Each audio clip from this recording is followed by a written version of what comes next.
अक्लमंद हंस। एक बहुत बड़ा विशाल पेड़ था। उस पर 20 हंस रहते थे। उनमें एक बहुत सयाना हंस था, बुद्धिमान और बहुत दूरदर्शी। सब उसका आदर करते, ताऊ कहकर बुलाते थे। एक दिन उसने एक नन्ही सी बेल को पेड़ के तने पर बहुत नीचे लिपटते पाया। ताऊ ने दूसरे हंसों को बुलाकर कहा, देखो, इस बेल को नष्ट कर दो।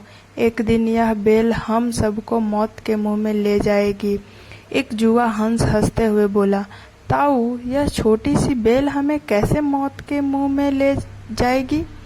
सयाने हंस ने समझाया, आज यह तुम्हें छोटी सी लग रही है। धीरे धीरे यह पेड़ के सारे तनों को लपेटा मारकर ऊपर तक आएगी। फिर बेल का तना मोटा होने लगेगा और पेड़ से चिपक जाएगा। तब नीचे से ऊपर तक पेड़ पर चढ़ने के लिए सीढ़ी बन जाएगी। कोई भी शिकारी सीढ़ी के सहारे चढ़कर हम तक पहुंच जाएगा और हम मारे जाएंगे। दूसरे हंस को यकीन न आया। एक छोटी सी बेल कैसे सीढ़ी बनेगी? तीसरा हंस बोला, ताऊ, तू तो एक छोटी सी बेल को खींचकर ज्यादा ही लंबा कर रहा है। एक हंस बड़बड़ाया, यह ताऊ अपनी अकल का रौब डालने के लिए अंट संट कहानी बना रहा है। इस प्रकार किसी दूसरे हंस ने ताऊ की बात को गंभीरता से नहीं लिया।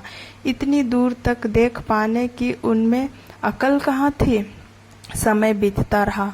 बेल लिपटते लिपटते ऊपर शाखों तक पहुंच गई। बेल का तना मोटा होना शुरू हुआ और सचमुच ही पेड़ के तने पर सीढ़ी बन गई, जिस पर आसानी से चढ़ा जा सकता था। सबको ताऊ की बात की सच्चाई सामने नजर आने लगी, पर अब कुछ नहीं किया जा सकता था, क्योंकि बेल इतनी मजबूत हो गई थी कि उसे नष्ट करना हंसों के बस की बात नहीं थी। एक दिन जब सब हंस दाना चुगने बाहर गए हुए थे, तब एक बहेलिया उधर आ निकला। पेड़ पर बनी सीढ़ी को देखते ही उसने पेड़ पर चढ़कर जाल बिछाया और चला गया। सांझ को सारे हंस लौट आए। पेड़ पर उतरे तो बहेलिया के जाल में बुरी तरह फंस गए। जब वे जाल में फंस गए और फड़फड़ाने लगे, तब उन्हें ताऊ की बुद्धिमानी और दूरदर्शिता का पता लगा। सब ताऊ की बात न मानने के लिए लज्जित थे और अपने आप को कोस रहे थे। ताऊ सबसे रुष्ट था और चुप बैठा था। एक हंस ने हिम्मत करके कहा, ताऊ, हम मूर्ख हैं, लेकिन अब हमसे मुंह मत फेरो। दूसरा हंस बोला, इस संकट से निकलने की तरकीब तू ही हमें बता सकता है। आगे हम तेरी कोई बात नहीं टालेंगे। सभी हंसों ने हामी भरी।